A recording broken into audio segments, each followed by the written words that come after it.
સાહેબ બધે ખોટું બોલજો, માવતર પાસે કદાચ બોલતા જ નહીં, પણ ન્યાય બોલજો, ભાઈબંધ પાસે બોલજો, બધાય પાસે ખોટું બોલજો. પણ જેને તમે ધણી ધાર્યો છે ને, અહીંયા ચામુંડા હોય, ખોડિયાર હોય, મેલડી હોય, બૂટ હોય, શિકોતર હોય કે ઠાકર હોય કે રામોપીર હોય કે મામોદેવ હોય, સાહેબ એકવાર ધણી ધારી લ્યો. એ ધણી જે ધારી લ્યો ને સાહેબ, એની પાસે કોઈ દે ખોટું ન બોલતા, જે હોય એને સાચું કહી દેજો. સાહેબ 100 મહિના વરહદી 2 વરહ રાહ જોવડાવશે, મોડું આપશે, મોડું નહીં આપે, આ ભરોસો રાખજો. મોડું કરશે, મોડું નહીં આપે છે. બાકી સાહેબ આ આકાશી છે બધી સાહેબ, કોઈએ ભાળી નથી, ભાળવાનું નથી સાહેબ.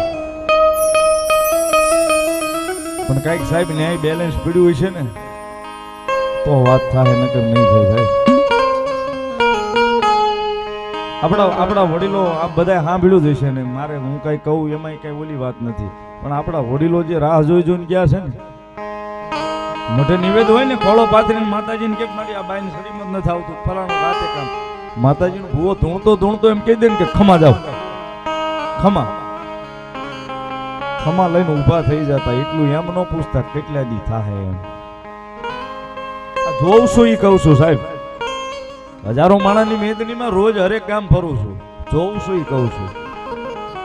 એ ખમા માતાજી કહી દેતા ને સાહેબ, એમાં એવા વડીલો મેં જોયા છે, એવા વડીલોની વાતો સાંભળી છે કે 80 વર્ષ રાહ જોઈને બેઠા છે, મારી માએ ખમા કીધી છે. અને આયા તો સાહેબ અત્યારે ઈ યુગ હાલે છે, માતાજીના ભવાએ ખમા કીધા પછી એમાં 100 મહિના વ્યા જાય, 100 મહિના માથેલી વ્યા જાય, પછી 100 મહિના પછી કે અમારા મઠે માતાજી નથી. એટલે ત્યાં તારી 10 પેઢીથી માતાજી નિવેદ જમતી આવે છે, 10 પેઢી જૂનો થડો છે, અને તું એમ કે ત્યાં માતાજી નથી. કારણ કે અમારા માતાજીને આડું કંઈક બેહી ગયું છે, એટલે એ જગત જનની છે, એની આડું કાંઈ ન બેહે.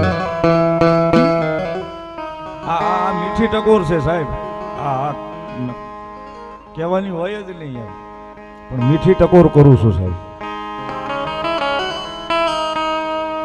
બસ એક મગજમાં જે વેમ છે ને કાઢી નાખજો, હાથ જોડીને કહું છું સાહેબ.